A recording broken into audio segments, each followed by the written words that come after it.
Bien-aimés dans le Seigneur, bonjour à vous. Moi, c'est le prophète David Grace Katumbaï de la cité évangélique Montagne du Carmel, Kinshasa, au quartier Météo sur avenue Mouamini, au numéro 26, dans la commune de Ngaliema. Alors, je suis là au-devant de vous sur Crystal TV afin de vous parler de la part du Seigneur.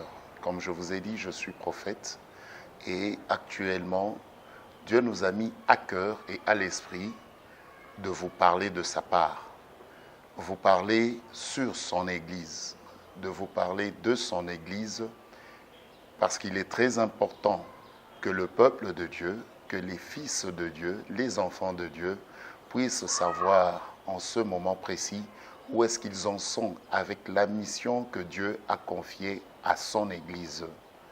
Nous voyons que l'Église est en train d'évoluer, nous voyons que l'Église est en train d'avancer et nous sommes en train de voir que l'Église commence à prendre plusieurs formes, selon les enseignements, selon les doctrines qui y sont données et apportées. Alors, ayant été dans le conseil divin, ne vous sentez pas choqués par ce que je dis, parce qu'effectivement, le message que je suis en train de vous apporter est un message prophétique. En d'autres termes, un message que j'ai reçu dans le conseil divin. Après avoir été dans un entretien divin, je viens maintenant vous dire ce qu'il en est. Alors, c'est pour cela que pour que nous puissions bien comprendre la pensée de Dieu par rapport à l'Église, pour aider l'Église du Seigneur de ce jour à se situer, à se positionner par rapport au plan, au projet de Dieu pour le monde, nous allons ensemble méditer sur la chose en nous basant sur notre lecture de base. Oui, notre lecture que nous allons tirer dans notre livre de Matthieu au 16e chapitre et nous allons lire du 13e au 20e verset. Nous lisons donc Matthieu 16, 13 à 20 au nom de Jésus. La Bible nous dit ceci. Jésus étant arrivé dans le territoire de Césarée de Philippe, demanda à ses disciples, « Qui dit-on que je suis, moi, le Fils de l'homme ?» Ils répondirent, « Les uns disent que tu es Jean-Baptiste, les autres Élie, les autres Jérémie ou l'un des prophètes. Et vous, leur dit-il, qui dites-vous que je suis ? Simon-Pierre répondit, tu es le Christ, le Fils du Dieu vivant. Jésus, reprenant la parole, lui dit, tu es heureux, Simon, fils de Jonas, car ce ne sont pas la chair et le sang qui t'ont révélé cela, mais c'est mon Père qui est dans les cieux. Et moi, je te dis que tu es Pierre, et que sur cette pierre, je bâtirai mon église, et que les portes du séjour des morts ne prévaudront point contre elle. Je te donnerai les clés du royaume des cieux. Ce que tu lieras sur la terre sera lié dans les cieux, et ce que tu délieras sur la terre sera délié dans les cieux. Alors il recommanda aux disciples de ne dire à personne qu'il était le Christ. Amen, amen. Amen. Merci Saint-Esprit. Nous allons prier d'abord afin de demander l'aide de Dieu ainsi que l'assistance de son Saint-Esprit. Nous prions au nom de Jésus. Père d'amour et de paix, nous avons besoin de toi. Rends-nous fidèles dans ton message. Rends-nous fidèles pour bien retransmettre ta pensée et ta volonté à ton peuple. Ô Dieu d'amour, fais en sorte que ce message puisse réellement nous aider à nous ramener, à revenir à toi pour ta gloire, afin de nous préparer aussi à ta gloire qui est en train de venir. Nous prions ainsi au nom de Jésus-Christ, notre Seigneur et Sauveur. Amen. Alors, peuple de Dieu, comme nous le disions, nous avions dit que notre émission, nous l'appellerons et nous l'intitulerons « Vent nouveau ». C'est comme ça que nous allons intituler notre émission, l'émission « Vent nouveau ». C'est une émission qui va commencer à aider le peuple de Dieu à se situer par rapport à la pensée de Dieu. L'Église de Dieu est dans le monde et l'Église de Dieu aujourd'hui semble tirailler vraiment entre deux vents, le vent du ciel et les vents du monde. Mais nous intitulons cette émission Vent Nouveau parce que ce sera une émission où nous allons commencer à recevoir la pensée pure du ciel, la pensée pure de Dieu qui va aider l'Église à garder son or magnétique, en d'autres termes, qui va aider l'Église à rester sur les voies, les traces et les objectifs de son Seigneur et de son Sauveur, qui est son Maître, Jésus-Christ de Nazareth. Nous allons, à travers cette émission Vent Nouveau, aider les enfants de Dieu à ne pas se laisser aller à certains courants de réflexion, de raisonnement du monde qui fait en sorte que les enfants de Dieu puissent avoir tendance à s'écarter de la pensée véritable et des projets de Dieu du monde. Alors, pour bien arriver à cela, bien-aimés, nous avons d'abord premièrement besoin de comprendre ce que c'est que l'Église. C'est quoi l'Église? Pourquoi sommes-nous dans l'Église? Pourquoi avons-nous une Église? En essayant de comprendre bien l'Église, nous allons alors chercher à bien comprendre la mission de l'Église dans ce monde. Et ensemble, si nous comprenons bien la mission de l'Église dans ce monde, nous allons alors essayer de voir l'Église d'aujourd'hui, à dater d'aujourd'hui, au niveau où l'Église en est. Est-elle vraiment en train de remplir sa mission dans ce monde?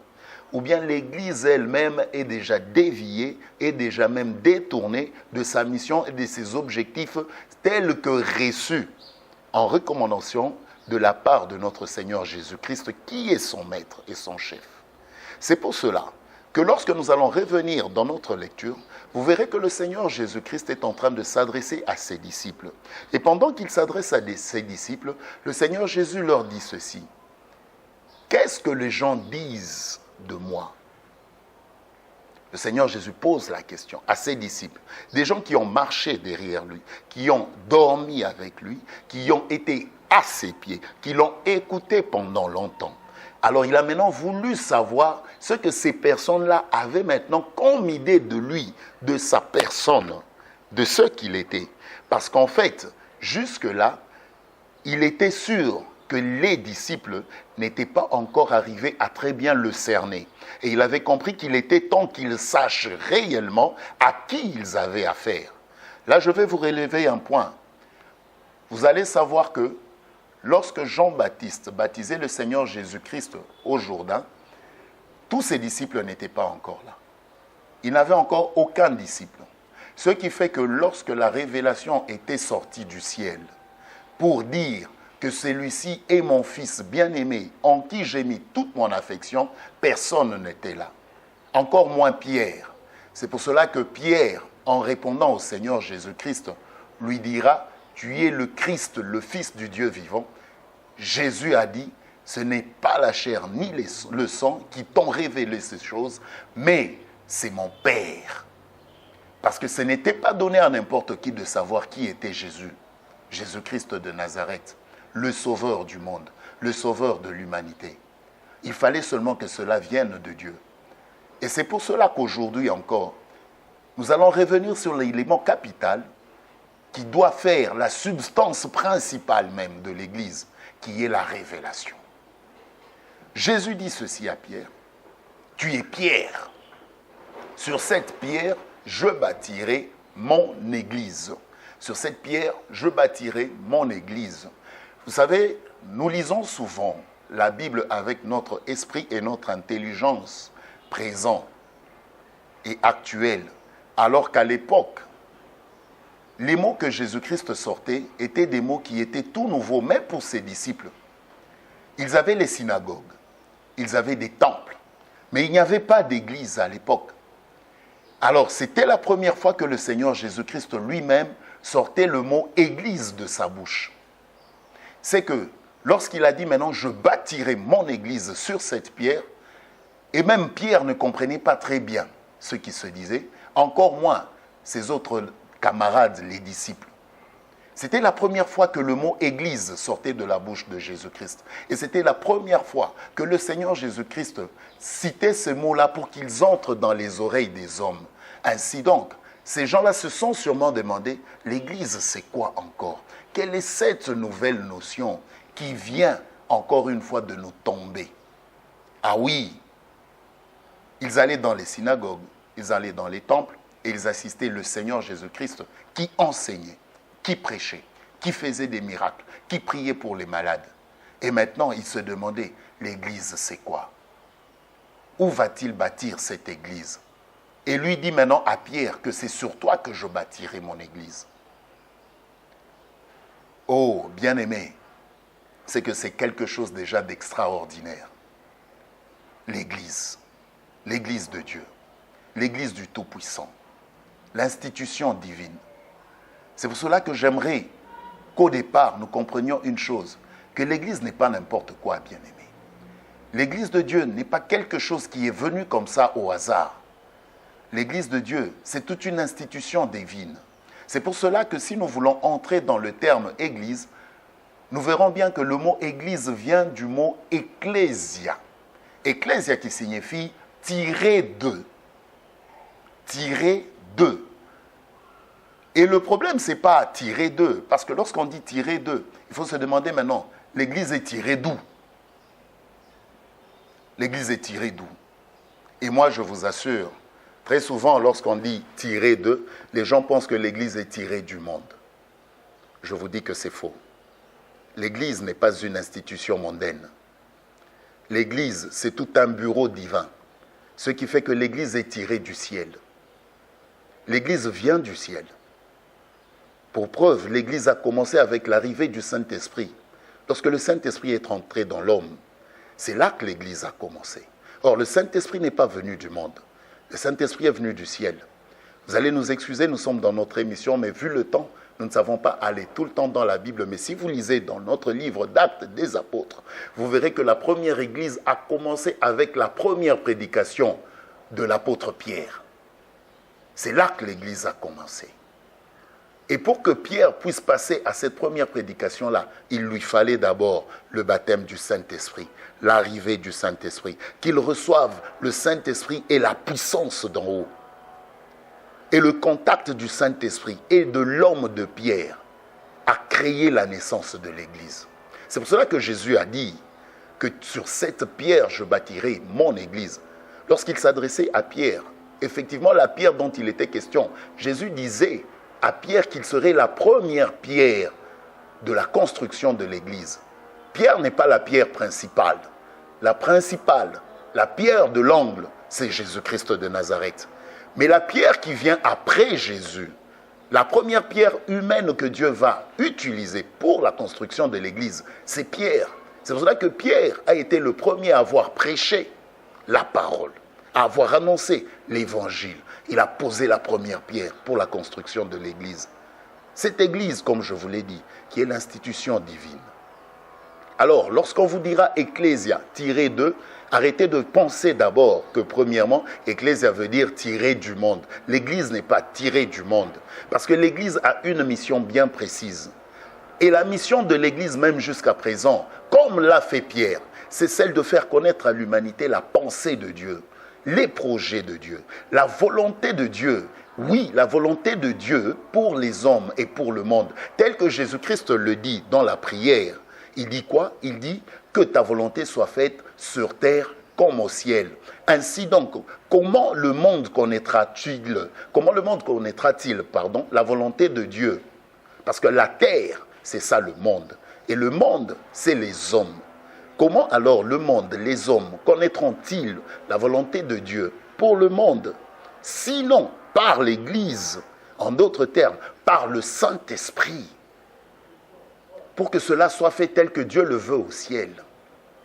Ah oui, bien-aimés, qu'en est-il de l'Église aujourd'hui? Que faisons-nous de l'Église aujourd'hui? Il est temps pour nous de réfléchir sur l'état de l'Église dans ce monde. Il est temps pour nous aujourd'hui de réfléchir sur la mission de l'Église dans ce monde. Si aujourd'hui, chaque pasteur, chaque berger, aujourd'hui nous avons même des prophètes qui sont aussi apparemment pasteurs, nous avons des apôtres, nous avons des docteurs, nous avons des évangélistes qui conduisent et qui tiennent des églises. Et si aujourd'hui, tout cela devait se mettre à faire une évaluation de la mission de l'Église dans ce monde, pourrons-nous dire que l'Église est prête à l'enlèvement? Avons-nous toujours à l'esprit cette pensée-là de s'auto-évaluer, de regarder l'Église pour s'assurer qu'elle est en train de bien remplir sa mission? Parce qu'il faut se le dire, la mission de l'Église est claire. C'est le Seigneur Jésus qui nous donne la mission de l'Église lorsqu'il nous dit « Allez, faites de toutes les nations des disciples, les baptisant au nom du Père, du Fils et du Saint-Esprit. » Est-ce qu'aujourd'hui nous pouvons dire que l'Église est-elle vraiment en train de bien remplir cette mission? Est-ce que nous pouvons dire qu'aujourd'hui vraiment l'Église a pour première mission de faire des nations des disciples du Christ? Est-ce que nous pouvons dire qu'aujourd'hui réellement l'Église est-elle vraiment en train de refléter elle-même d'abord l'image du Christ? Ainsi donc, après cette évaluation, nous pouvons maintenant nous dire qu'effectivement l'Église est prête. Parce que Jésus-Christ viendra. Et c'est vrai qu'il revient. Et il revient bientôt pour récupérer son Église. Mais dans quel état serait-elle s'il devait venir aujourd'hui? Alors, de nos jours, ceci commence à sembler être comme le cadet des soucis de plusieurs. Il faut qu'on se le dise. Et pourtant, c'est ça le principal projet, le principal objectif, la mission principale de l'Église. L'Église de Dieu, dont le Maître est le Saint-Esprit, n'est pas quelque chose qu'on doit mener au hasard. Bien-aimés, laissez-moi vous dire une chose. Même à vous, chers pasteurs, chers conducteurs et dirigeants des églises, l'Église de Dieu ne se mène pas sur base des besoins des fidèles. L'Église de Dieu se dirige et se mène sur base de la pensée de Dieu. Mais nous irons tous ensemble constater qu'aujourd'hui, il y a un sérieux bras de fer entre la pensée et la volonté de Dieu et les besoins des hommes et de l'humanité. Mais ce qui est certain et clair, c'est que dans la plupart des églises, c'est la deuxième position qui est en train de l'emporter sur la volonté de Dieu.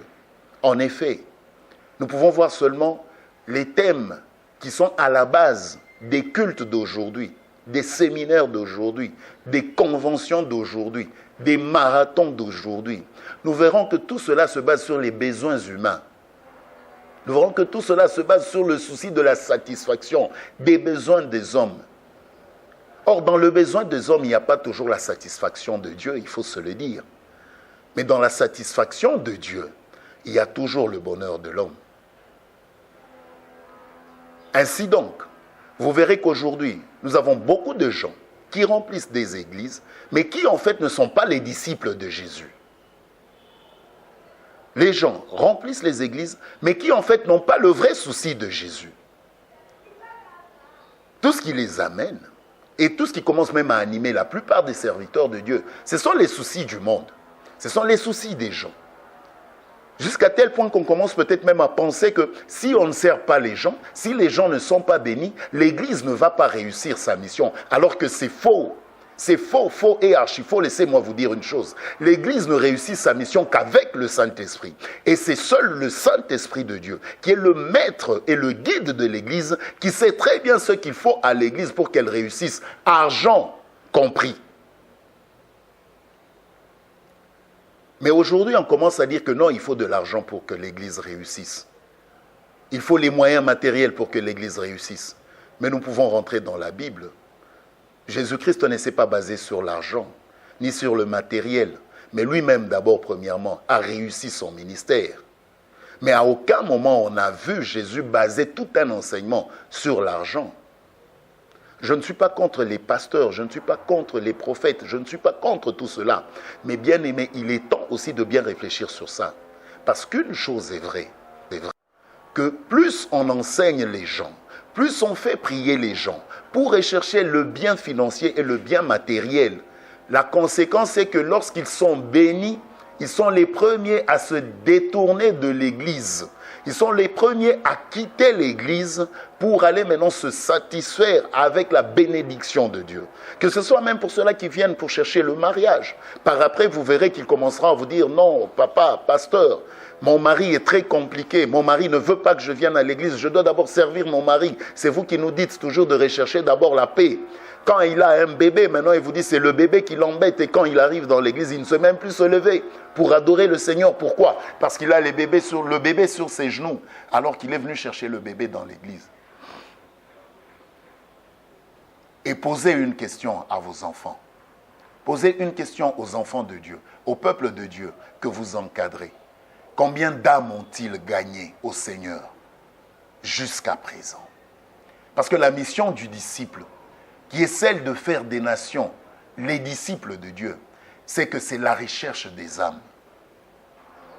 Combien d'âmes avez-vous gagné au Seigneur cette année, depuis janvier 2022 jusqu'à la fin du mois d'août 2022? Vous constaterez qu'aujourd'hui, on n'a plus de nouveaux chrétiens. On n'a plus vraiment de nouveaux disciples. Mais on n'a que des chrétiens qui remplissent les églises parce qu'ils ont quitté les autres églises. Ils sont venus plutôt dans d'autres églises. Mais il y a encore beaucoup de gens qui doivent recevoir le Seigneur Jésus-Christ comme Seigneur Sauveur sur la route. Ce message ne passera jamais. Ce message ne pourrira jamais. Ce message restera toujours d'actualité parce que c'est ça l'objectif et la mission même de l'Église du Seigneur Jésus-Christ. Qu'en est-il de l'Église aujourd'hui? Qu'en est-il de la mission de l'Église de Dieu? Aujourd'hui encore, peuple de Dieu, nous aurons tout notre temps. En tout cas, nous allons beaucoup réfléchir sur la mission de l'Église. Et ne vous en faites pas, nous allons embrasser plusieurs domaines. Nous allons embrasser plusieurs domaines. Nous allons entrer dans le domaine professionnel, même dans le domaine financier, dans le domaine conjugal, dans les domaines familial. Nous allons embrasser tous les domaines et beaucoup d'aspects de la vie de l'homme pour comprendre si l'Église de Dieu aujourd'hui est en train vraiment de réussir à sa mission. L'Éternel est-il satisfait de son Église jusqu'à ce jour? Je vais atterrir sur ce point, je vais atterrir sur cette question-là, en vous laissant le temps d'y réfléchir, tout en espérant que par la grâce de notre Seigneur Jésus-Christ, nous allons nous retrouver prochainement pour approfondir maintenant ce que c'est que l'Église. Et quel peut être l'impact et quel devrait être l'impact de l'Église dans le monde. Ainsi donc, bien-aimés, que le Seigneur Jésus-Christ vous bénisse. Merci beaucoup. À la prochaine.